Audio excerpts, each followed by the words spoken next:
Questions or comments for Bill? Bill, first a comment.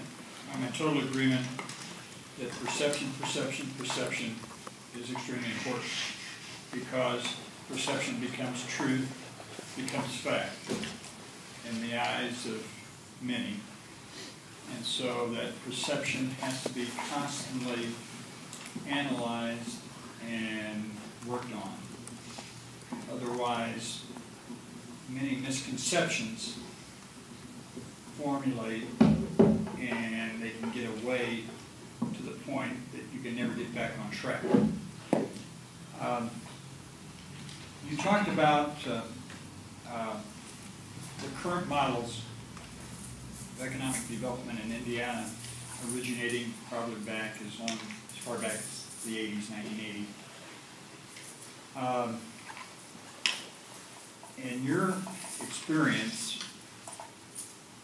what percentage of cities, counties, towns with economic development programs have updated or modified that model and are no longer operating on that old style model? On a percentage basis, I can't give you an honest answer. I can do those computations and send them to you.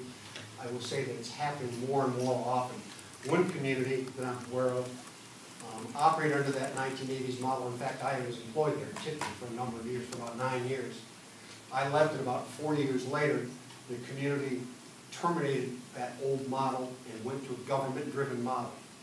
And it lasted for about 4 years, and they blew it up and went back. But they've gone back to an organization that's very similar to ours. A smaller board, a board where there's a different relationship between the private sector and the public sector, and a board where the executives of the various branches of government, the various local units of government, have a much greater say.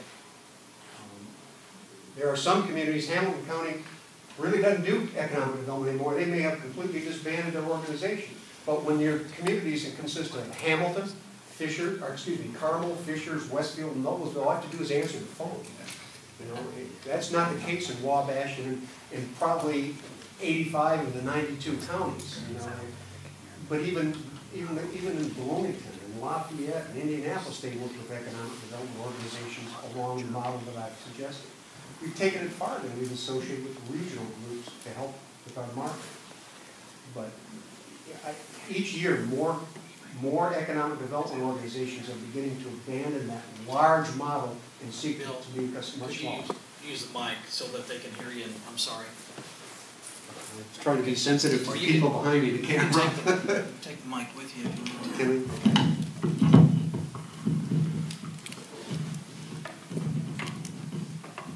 I appreciate you commenting just very briefly that you feel like that Madison has a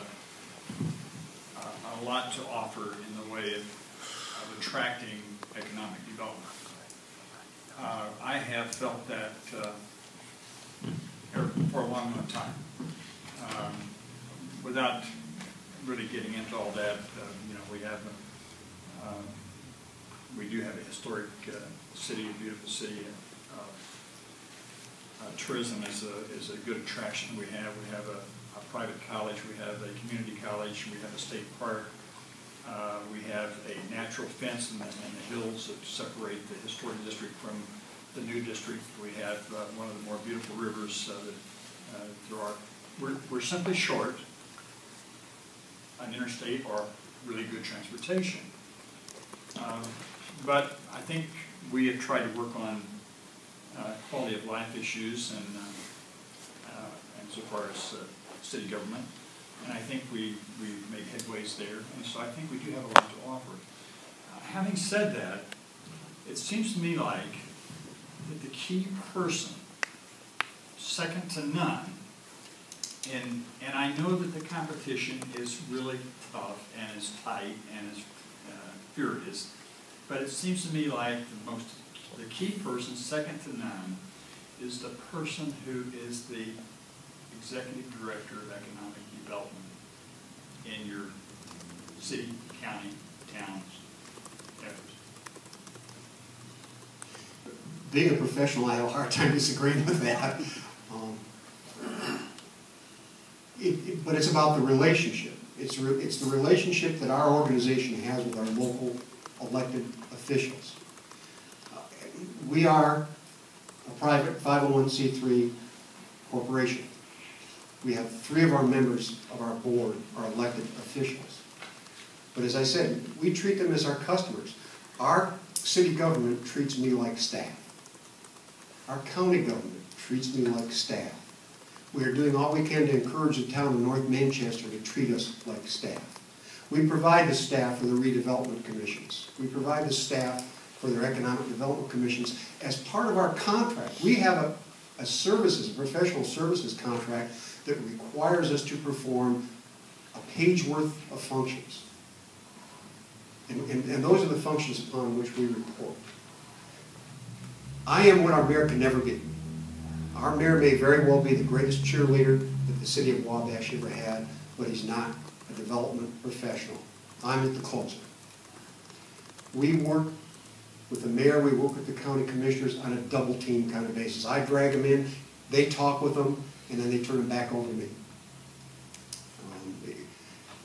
It requires a professional understanding of real estate development, of finance, of economics, of workforce development, any number of other issues. Our organization is in fact the real estate developer that developed our most recent 242-acre business park. I mean, we are the fee-for-service developer. We sell the lots.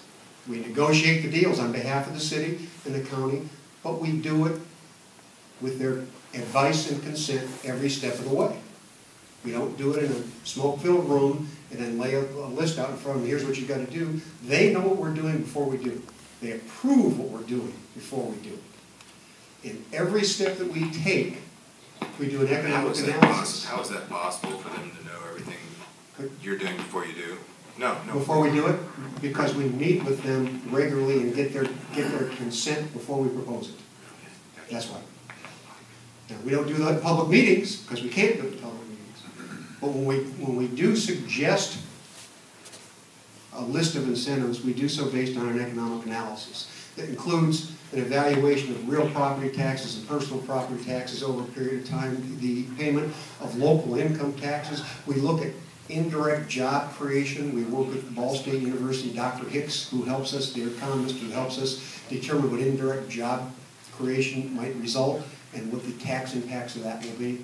And all these revenue sources are presented to the city and or county along with the expenses, and we're able to do a 10-year analysis of a cash-on-cash return on investment to the taxpayer. No one has set a limit like it's got to be a 12% return or a 20% return. It is what it is. If it's an 8% return or a 5% return or a 20% return, we do the computation, we report it, and we allow our elected officials to provide us with the guidance we need to proceed from that point on. But that is done before we propose the incentives. You stressed an adequate budget being very important. Yes. Is that budget formulated and submitted annually? And if it is, how detailed? Or if it isn't annually, how often? Our budget is annual. In fact, we will be acting on it, I hope, Thursday morning at 7:30. It's been a negotiation now for about 2 months. But we keep accurate, detailed records, and we can provide anyone on our board, including our customers, detailed financial information with 5 minutes notice. I mean, detailed right up through that minute. We are audited by an independent auditor, and we aren't required to do that. We choose to do it. We file that independent audit with the State Board of Accounts in spite of the fact that we are not required to. So that, and we do that actually for my protection. I want to make certain that everybody knows that I'm not stealing money. So we are responsible, and when we propose our budget, this year we proposed an increase in our salary expense of 3% for, not for me, but for our other full-time employee and our part-time employee, 2.84% of which is cost of living as determined by the United States Department of Labor, and 0.15 is a merit increase. We revise our budgets each year based on the prior year's experience, and we've had very slow growth. Because I'm a bottom line manager, my board allows me to be a bottom line manager. That's what we care about. If I overspend travel, that's okay as long as I underspend someplace else. But we report that accurately. It goes with the mayor to the city, it goes with the county commissioner to the county, and it goes with the town manager in North Manchester. You indicated that peripheral people in the organization can become elected to the board. Yes. What kind of nominating procedure do you have for those people that have an opportunity to seek a board position? Individuals who have an interest in serving on the board make their interest known to me. I prepare a list and submit it to my board of directors, who acts as the nominating committee. They will in fact nominate. They sometimes will nominate 2 people for the same slot and let the membership determine. And we also allow write-in nominations. So we advise all of our members that we have the annual meeting is scheduled for whatever day it's scheduled for, and we have 2 seats that are available, and we ask for people who are interested to serve to let us know, and that begins the process. 1 person, 1 donor, 1 vote. It doesn't make any difference if your Ford meter box, who pays $1,500 a year in dues and makes a $5,000 donation, or your Wabash City Schools, who donates $250, you get the same vote. So whoever's writing the biggest check doesn't get to make the rules. I was going to ask you, how do you get past, when you talk about perception, perception may not be true, but how do you get past the perception that probably some people in the community think somebody is buying influence? How do you get past that? I think that the big things that have been my experience that have helped us with that are turning the board over by instituting term limits and enforcing term limits. In the 6 years that I've been there, we've already lost 3 board members to term limits. We're getting ready to lose 2 more this year to term limits. That is a big thing. Another big thing was being open and communicating regularly in public venues. There are things that we can't communicate about. If we're working with a prospect, and that prospect doesn't have to be an attraction project, that prospect can be a retention project, an expansion project, an existing local business. It can be an entrepreneur who's trying to get started. You know, we don't report on that particular company by name. If that particular company prefers, we don't. Until we've got things agreed upon, and then we're given permission to. But here's what I would liken it to.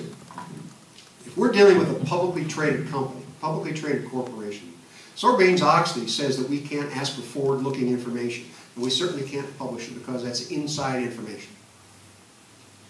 Right? If we were subject to an open door law, for example, or an open records law, that would mean that we couldn't recruit a publicly traded corporation because they can't share that information that is at risk to be out publicly. If it's Ford Meter Box, the oldest company in Wabash County, the oldest business in Wabash County, if we ask them for their detailed financial information and all that information is subject to be released to the public, they aren't going to give it to us. If we ask the people from 5 Hour Energy Drink, the 2 people who own it, to give us their detailed financial information, they'd be someplace else where they weren't required to do that. So we gather that information, we share that information with our elected officials under secrecy agreement, under non-disclosure agreements. We treat it as proprietary information, and our decisions are made because that information is protected. And once those decisions are made, any information we're allowed to report publicly, we do. Anything that we are not, that the individual or the company does not approve, we retain privately. But the ways that we have dispelled those issues of openness is by being as open as we can possibly be. I can't talk about the specifics of a project. I can talk about a project, I can't talk about a company. I may not be able even to mention an industry because we'll be able to give the company away. But we release as much information as we can possibly release, and we do it in public venues, in public forums. We talk about it openly so that there are no surprises. Did you ever deal with in your experience in Wabash, did you ever deal with a member that you felt like was trying to buy influence? Yes, as a matter of fact, it was the reason we instituted term limits. I mean, humans being how they are, I mean, how do you handle that? He's the reason we instituted term limits. And that's not something I thought about until it became apparent that was going to be that was a problem. Then we proposed term limits to our board. Our board approved it. We took it to the annual meeting and had all of our members approve it. It's in the bylaws. You mentioned about our temporary executive economic director coming and making a presentation to the council at our last council meeting, and I did appreciate that, and here's the reason why I appreciate it. I realize it can't be detailed information. There are certain things that have to be held back. That is very obvious. But it was done in a public forum. You can tell a lot about what really is going on through body language, through terminology that's used, through questions that you are allowed to ask, the response to those questions. And I think that's how you also build perception and establish the kind of perception that you have to have in a community when you're investing dollars. And those dollars in our situation is dollars that belong to everyone. They're taxpayer dollars. And so coming to a public forum and having that discussion makes tremendous inroads and sheds a lot of light on what's going on. Bill, how often do you update the public through news media and radio as to what's quarterly, weekly, monthly? If I don't hear from them in a quarter, I contact them, but I hear from them all the time. I make their work easy because I'm quotable, and because we do share information that in the past they didn't get. As I said, last weekend I was interviewed on the radio, on one of our radio stations. Tomorrow, Friday, I think 2 o'clock, I'm being interviewed by our daily newspaper. And we submit regularly, every month we submit information and press releases on our board, activities of our board, actions taken by the board of directors. We submit any information that we can possibly submit to them, and they decide what they're going to print, what's newsworthy. But I would say that there's not a week that goes by that I don't have some contact with a member of the local news media.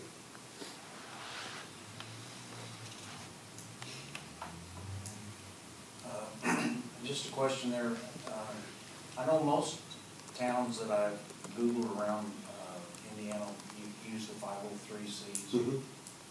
But curious, I mean, you're basically trying to make our program follow Wabash. Is there other communities you think that use a different setup, more board members, less board members?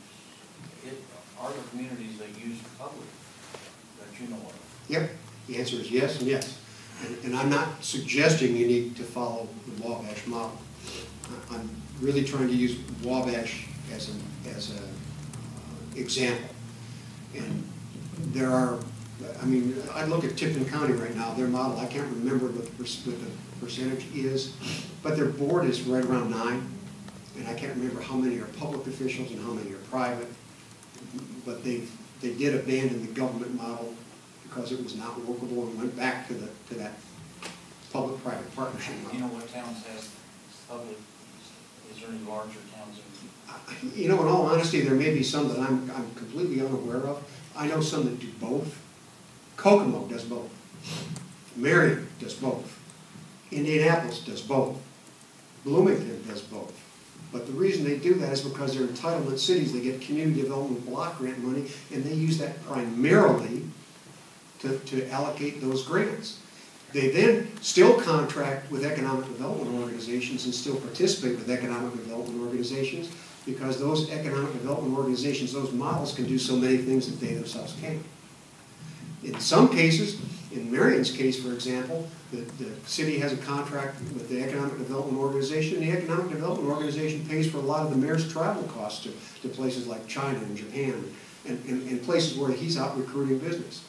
And I'd be the first one to say that if we were actively recruiting a business, anybody, if they're actively recruiting a business in Europe or in Asia, that it's more important for the mayor to go than it is for the economic development person to go. Mayors are revered. Economic development organizations are not. And why is that? Because they're the chief elected official. That's the way they're viewed. If it was a governor, it would be even more important. If you were sitting in a meeting in Japan, the most powerful person in the meeting would be facing the door with his back to the wall, in the middle of the room. The second most powerful person in the room would be the mayor, and he would be sitting in a chair opposite, facing that person. And all the underlings would be going left to right or right to left. In most of the world, because the mayor is the chief elected official, he is given, it is assumed he has great power. And so why shouldn't chief elected officials lead economic development at the local level? Should they or should they not? Unless he's going to be an economic development professional, I don't know how he can do that and be the same. What's the definition of an economic development professional?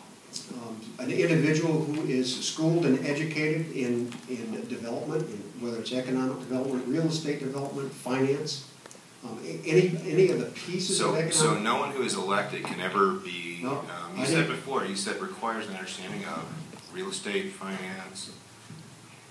No, I didn't say no one who's elected can ever do that. I'm saying that you can't do both at the same time. Oh, you can't? Okay. Well, I don't think you can successfully. But when we're out pitching people, the most revered person is the elected official, correct? I mean, the executive, correct? If you're in Europe or in Asia, yes. Okay.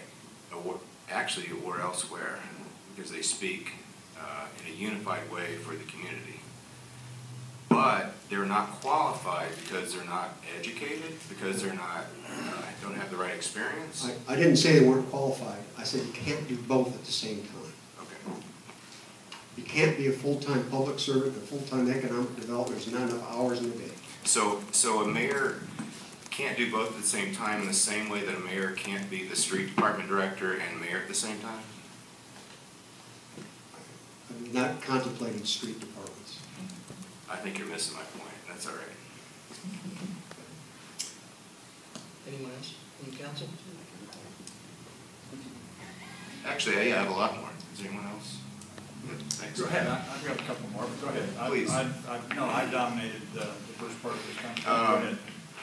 I'm curious about the reaction to the Blue Ribbon Panel report, because it seemed like there were a lot of people in the community who are very involved, who have, from all across the spectrum in terms of experience in politics, and I'm not hearing a lot from that, and maybe I'm wrong, but would you please give us a little more on that? The undertaking itself was exceptional. You're right, there was a great deal of public information gathered. Unfortunately, some of the conclusions that they arrived at are, in my opinion, unworkable. There is no business in the world who is going to subject itself to that process in order to select locating in a community when, in fact, they don't have to go through that process in any other community. For any meaningful project, there's 3,000 people just like me who want that business. Can you be more specific? When people... You've got it calls for a public forum under which a business will be analyzed and be essentially approved in a public forum. I mean, I intend to go into that fairly significantly in my written report. But to me, there are some positive points about that report, and there are some negative points. And I'm not suggesting you throw the entire thing out, but I will suggest you do not employ the negatives. Thank you. When you said that the board in your community elects these 6 members, who are they, How are they elected? How does that process work? I know some of this has been covered before. Sure, the board members are elected 2 each year for a 3-year term by the members, the dues-paying members of the organization. Okay, and dues paying means what? Means any individual, institution, or business who is paid somewhere between $250 and $1,500 in dues, depending on who they are and what they are. And they're invited, or anyone with any money can just come in and? We encourage anybody and everybody to join. Okay, and so they have the power? Yes. All right. You keep saying we, so we is the people who have the money, right? People who are willing to give the money? I'm not sure what you're talking about. Right. In presentation, you said we do this, we do that. In that form, when I said we, I was referring to our economic development organization. The professionals. The Then you board, said the organization. Okay. Then you said we operate in secrecy, and why? I mean, When I said we, I don't know that I said we operate in secrecy. I said our board meetings are not open to the public. If a member of the public wants to come in and address the board, we put them on the agenda and bring them in. so you don't think that a government official can keep an appropriate confidence on something that is in the public interest? When did I say that? Pretty much throughout your presentation. I've never said that. Let's look through the transcript together. I've never targeted a government official. Okay. So government entities cannot attract business because they can't keep a secret, and because the mayors are not, or the executives are not qualified. And again, never said that either. Okay. I'm done. Thanks. I appreciate your time, and thank you for lunch yesterday. For the record, you didn't let me buy your lunch, we just I know had that. lunch. Question. Yes, sir. On your news situation, do you feel like you compete with your chamber? But it sounds like you're kind of after the same. Not at all, we're partners. We work together, we work with our Main Street organization, 2 chambers of commerce, with our Convention and Visitors Bureau. We're partners. We do not compete.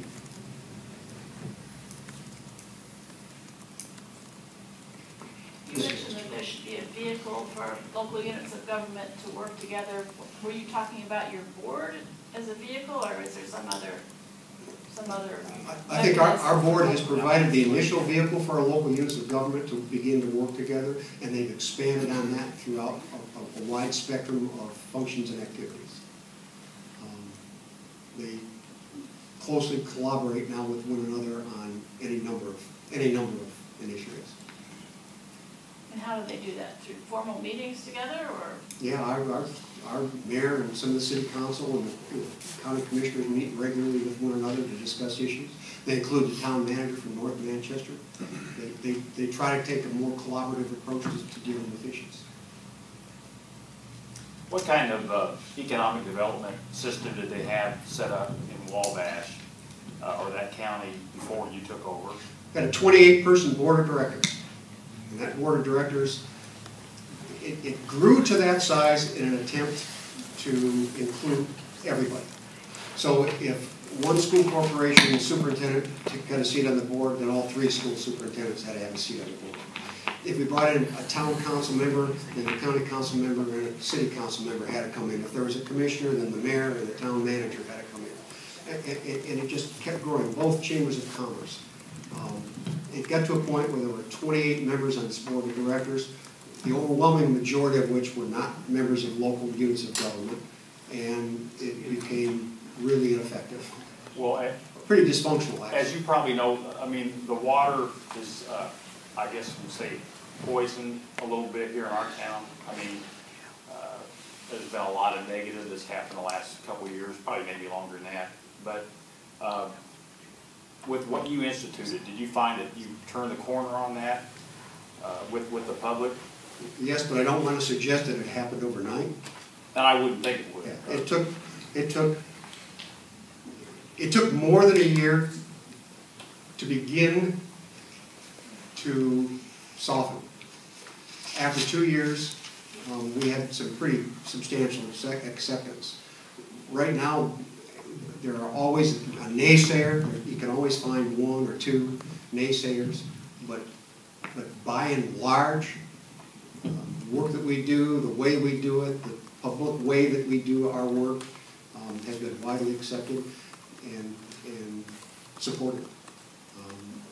I spend no time defending ourselves to those kinds of issues in front of the news media or in front of local units of government or anything. I don't even get any calls anymore about it. In the past I did. I get calls complaining about this or that. And one of the things we did was we dealt with those complaints to the best of our ability and built some confidence that we would deal with those complaints. And those complaints tended to run around openness.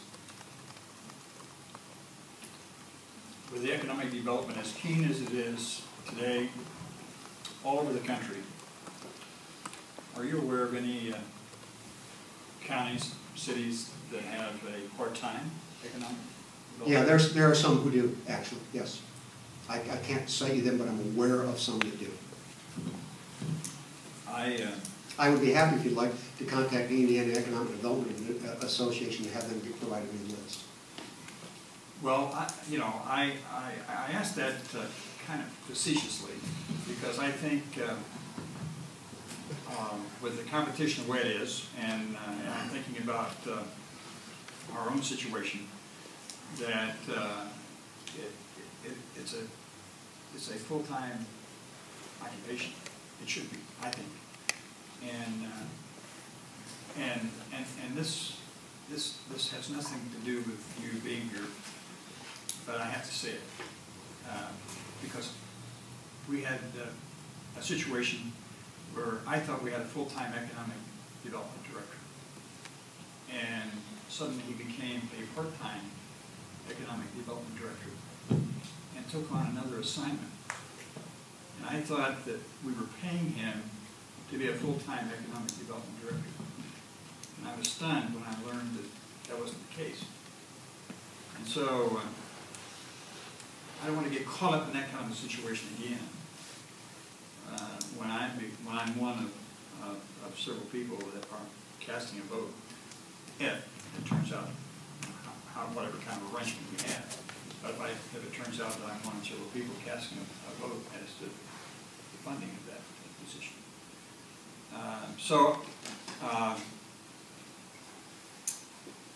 Then I would only ask this as my final question. Of all of the competition that is in existence out there, are there any key factors that a city or town or county can point toward for a specific type of development? Absolutely. 6 years ago, 7 years ago, our economic development organization went after everything and anything. We committed staff time and resources to chasing a deal. We no longer do that. We have a plan. Our plan has identified industry sectors, and those industry sectors are what we compete with. We don't compete with the city of Indianapolis or Fort Wayne because we can't. We can't compete with Bloomington or Lafayette.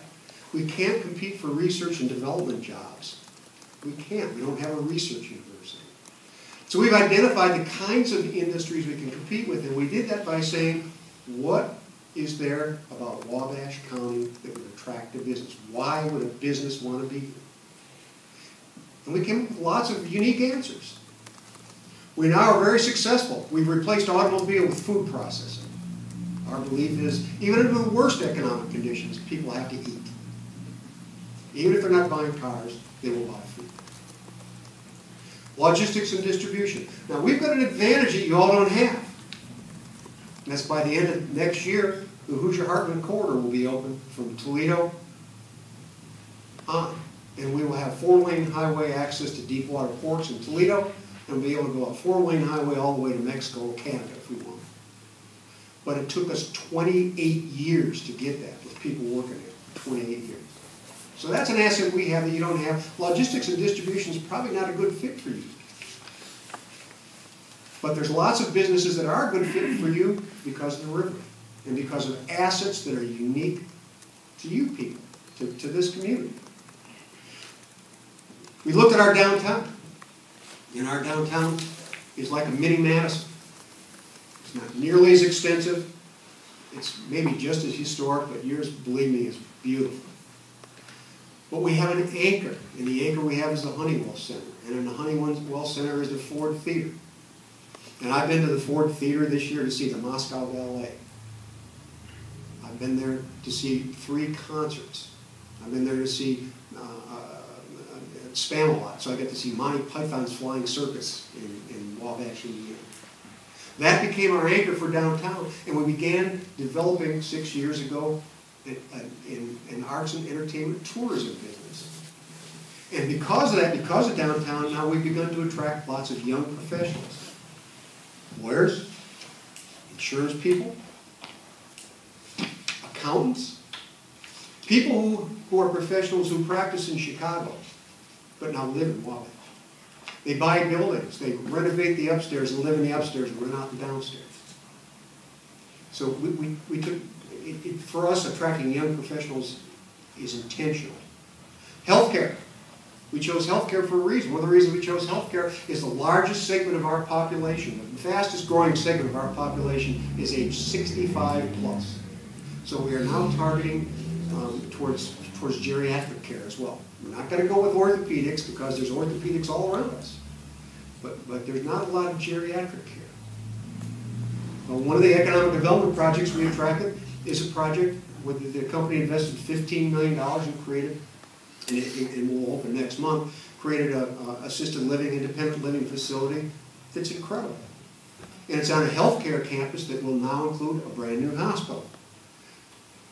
And they help the hospital out by contracting to take care of their long-term care because our hospital can't do it profitably and these people can't. So healthcare became one of our advanced manufacturing. You know, we look at a company like Poet Energy, who's the largest ethanol manufacturer in the country, with 30 facilities running, who use the precepts of advanced manufacturing. You got 40 people running that place. But even in these bad times, when ethanol prices are depressed, when they've lost their subsidies, they make money. Why do they make money? Because they're byproducts. Their byproducts drive distillers' grain. What do they do with that dried distillers' grain? They load it on their trucks and they send it by train, and they send it to Lambert's Point. And they send it to Asia. You got a river, it's a lot faster, cheaper transportation. A lot cheaper, I don't know if it's faster, a lot cheaper transportation than rail or truck. You have assets that you can use, that you can develop an economic development plan that's just about Jefferson County, Madison.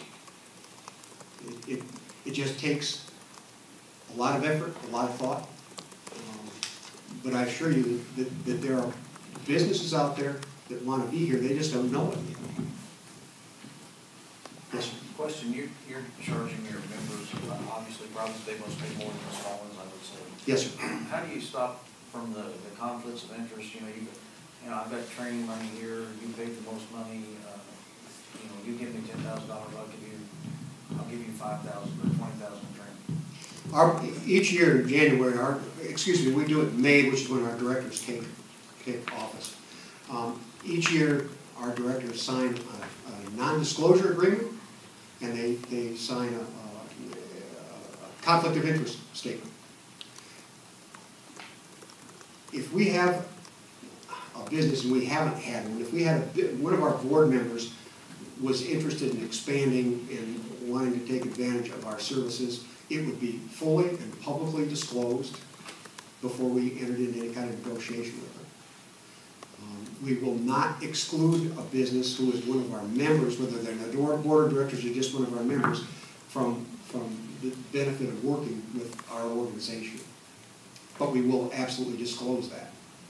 We were told by Ice Miller and by Barnes and Thornburg that in circumstances like that, as long as it's publicly disclosed, there's no conflict of interest. If, in fact, during the normal course of business, if one of our board members in particular violates the particulars of either their non-disclosure agreement or their conflict of interest agreement, that's subject to grounds of termination from the board and exclusion from the corporation. And obviously, the first year or two, the fundraising would be a big issue, I would think, a big time issue, wouldn't it? Yeah, and again, yeah, I don't think you can assume that an organization is going to become economically self-sufficient or that they're going to fund 50 or 60% of their budget overnight. It takes time to do that. But yes, fundraising becomes an issue, and originally we wanted to rely upon our board to do most of the fundraising, and as usually happens, that doesn't work out very well. So staff ended up doing the bulk of it ourselves. But it was positive because we did it as we called on businesses and introduced ourselves, and introduced our services, and initiated Executive Pulse, which is our business expansion retention program. And businesses became familiar with us. There's still businesses I haven't been into, but it's not for lack of trying. Our goal every year is for me to contact 50 new businesses each year. And I'm not going to make it this year, but I made more than 50 last year. But yeah, fundraising is a key, and it takes a lot of time. As long as my board knows, and as long as my elected officials know, the time that I spend fundraising is not time that I'm spending out calling on companies or site selection consultants, then I'm okay with that. As long as they approve of it. I think you also said at least once, maybe more times, that there's not enough public money behind this effort. How much is enough?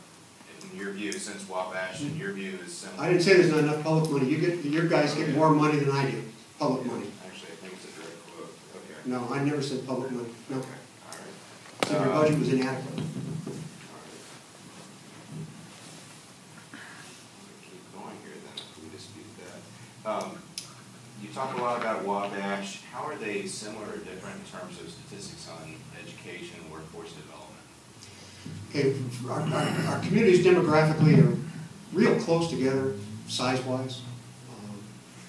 We get a population in the county of about 32,500, population in the city about 10,600. We have 3 school corporations. 44% of our adult population over 25 has a high school diploma. Another 16% has a bachelor's degree, an associate degree or bachelor's degree, and 7%, I believe it's, no, 5% additional, 5.5% have advanced degrees. By education, again, we are very similar to most of rural Indiana. Most of rural Indiana went from the farm to the factory and didn't spend a whole lot of time in formal education. Those who did went someplace else. So, most of rural Indiana, including Wabash County, and although I studied demographics here in Madison, I would do so if I were here, are very similar. So we have the similar workforce development issues. The issues are matching our workforce to a 21st century knowledge-based economy. We have great skills in Wabash County, but those skills are more suited to the 20th century than the 21st century. So part of what we're doing is trying to undergo a cultural change, and we work with 3 public school corporations. We work with Ivy Tech, we work with Manchester University, we work with Vincennes in an effort to bring workforce training, and even if we can't get degrees in advanced post-secondary education for our people, we're struggling to try to bring industry-recognized certifications. And some of those are in logistics and distribution, some of them are in ag business, some of them are in advanced manufacturing. Some of them are in welding. There are other skills that are widely needed in a knowledge-based economy. So our communities are very similar in that regard.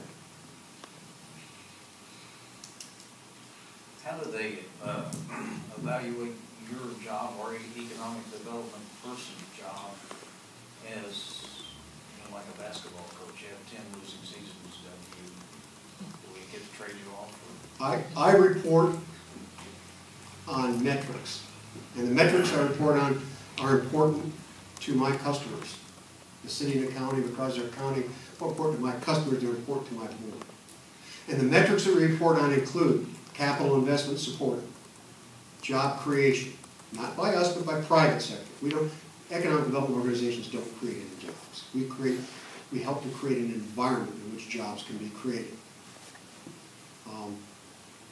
One of the things we look at is the total payroll, but more importantly, what we look at is the average wage created by those jobs.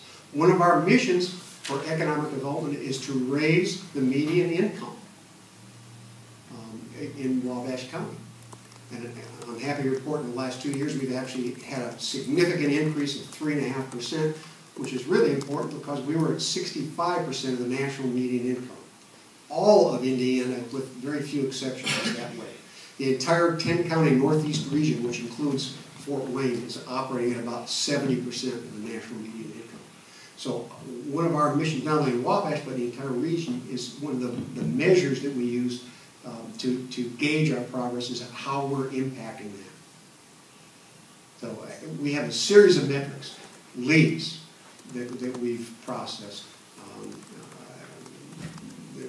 a whole series of metrics that we report on to our board and to our elected officials.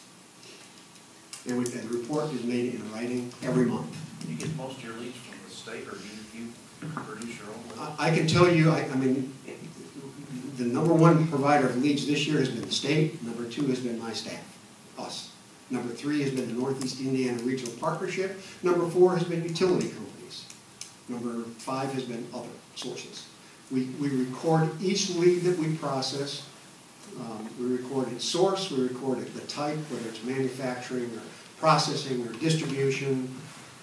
So that, again, if one of my board members would call me up and ask me, I could tell them to the minute where we are with that.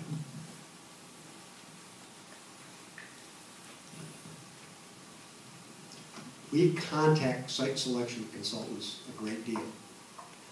So does the state, so does our regional partnership, so do the utility companies. We contact area commercial industrial realtors. We contact developers.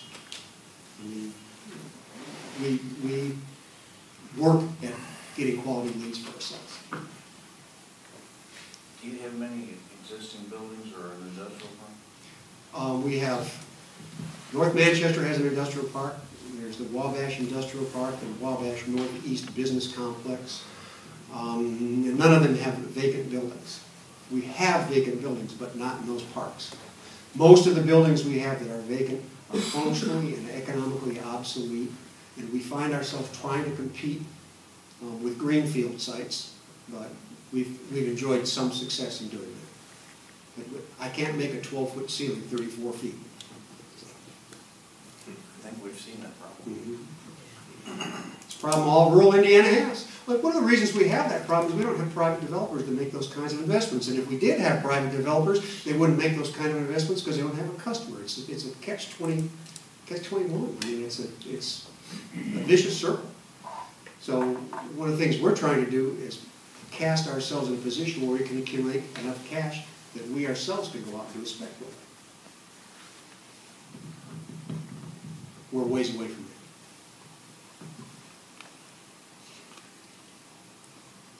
Council?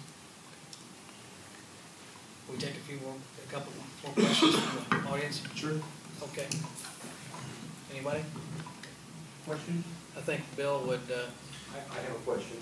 okay, come on up, if you would. Robin Henderson, Madison, Indiana. I don't, is Wabash Magnetics still in business?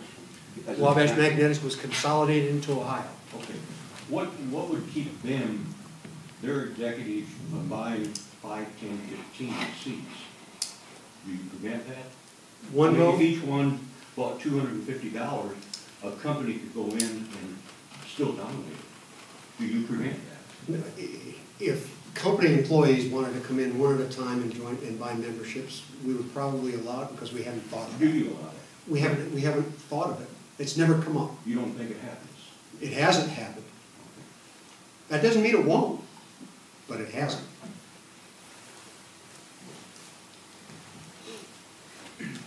Christian here from Frank's Drive. Sure, go ahead and take the mic, if you would, please.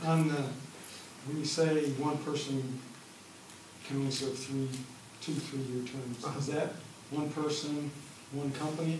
So if the biggest manufacturer in the county is on the board for 2 terms, then he leaves, can someone else from that company take his position, or is it that company's out for? It's a good question, and the answer to that question is someone else from that company could be elected if they were nominated. It's never happened. And I believe that my board would tend not to allow that to happen. Right now, one of the mistakes we have is we have 2 bankers. Now, both bankers are great. I mean, one of them is an ag specialist who has helped us a lot with ag-related industries. And the other one is the chief operating officer of a community bank that does commercial lending. And he's great when it comes to that. But I don't need both of them on my board. I can call either one of them as one of our members and get guidance and advice. And the plain fact is, 7 banks belong to our organization as dues-paying members. So we don't need 2 banks. What we try to do is have each industry sector recognized and represented in our board. We have manufacturing, healthcare, banking twice. We have construction, we have insurance, we have real estate. So we try to get representatives from each industry sector on the board so that I have, at the table, I have experts that I can talk to. But even if I can't talk with them, I've got 114 members, and somewhere in there is an expert. Yes, Warren Chair. Wanted to be sure if I understood correct. I have a couple of questions. A little bit ago, you had mentioned that on certain approvals and so forth, that you contact the various boards or elected officials of our board, and you get those approvals before you move forward on certain incentives, or if you're needing answers from them, you get those approvals from those board members. Did I understand that correctly? Typically what we'll do if we have a city project's going to be submitted for city consideration, we will have the mayor, the president of the city council, and perhaps a councilman at large and the clerk treasurer in to discuss it. We never assemble a quorum. We never take a vote. We present information, gather their thoughts, answer their questions. We explain to them what our intent is, and they can tell us simply not to do it. But there are times those individuals then go ahead and speak for the councils and give their approval for that project. That's why I didn't understand, if you're not meeting with the councils publicly, how you receive these approvals from them to be able to move forward on the project. I believe I understood you correctly, that you said you get those approvals before moving forward, but you don't do so publicly. Okay, I understand your question. We never ask for a vote in any venue other than a public venue. We present information, we present analysis, we answer questions, we explain our intent to offer certain incentives, whatever those incentives are. If any of the people, whether if it's from the county, if it's a county commissioner, the county auditor, and 2 county councilmen that we're talking with, any one of them can raise an objection, at which point that discussion will end, and we'll redefine it. We can't get formal approval. That can only happen in a public meeting, as you well know. Yeah, so it's more kind of a wink and a nod type approval, if I understand correctly. But then going on, it was also interesting to me, you made the case that you didn't think that economic development could be ran successfully by government entities as such. That you favored the not-for-profit private model much more so. And you also had stated that one of the reasons for this was these individuals, you couldn't attract the professional that you needed to hire, couldn't have the longevity and so forth. And another reason you gave was that couldn't maintain the confidentialities that you needed and so forth. What I don't understand, can you explain to me how you reach those conclusions in light of, for example, the Indiana Economic Development Corporation, one of the largest people involved in economic development, is a government-ran organization, is subject to all of the open door laws, public records laws, that any other government organization is. There are certain exceptions that allow them to withhold confidential information, the same as a local commission or organization would be. And these people hire professionals. City of Indianapolis, Anderson, Brownsburg, excuse me. How do all of these entities accomplish successful economic development, and yet you feel that's not possible with a government-ran program? Okay, first of all, the Indiana Economic Development Corporation is a public-private partnership. It is not the state government, first of all. Secondly, the communities that you mentioned, Anderson, Brownsburg, Indianapolis, virtually all of them also work with a private, not-for-profit, and they all have something that we don't have. They're a lot bigger, and they have a lot more money, and the ability to attract and retain people that Wabash could never attract and retain, or that Madison could never attract or retain, just because you won't have the budget to do it. if I've created a misconception, I apologize, all right? I am not demeaning the ability of an elected official, particularly a mayor, or a county commissioner for that matter, to perform in a role as an economic developer on occasion. What he can't do is do it full-time. A mayor, his full-time job is being mayor of a city. A county commissioner, his part-time job is being a county commissioner. He has a full-time job too, so he can't do it on a full-time basis. That's what I'm referring to. Elected officials can't. There's a niche for them. There's a place where they can function, where they have functioned very effectively, but it is not as a full-time qualified economic development professional. And it's one other question.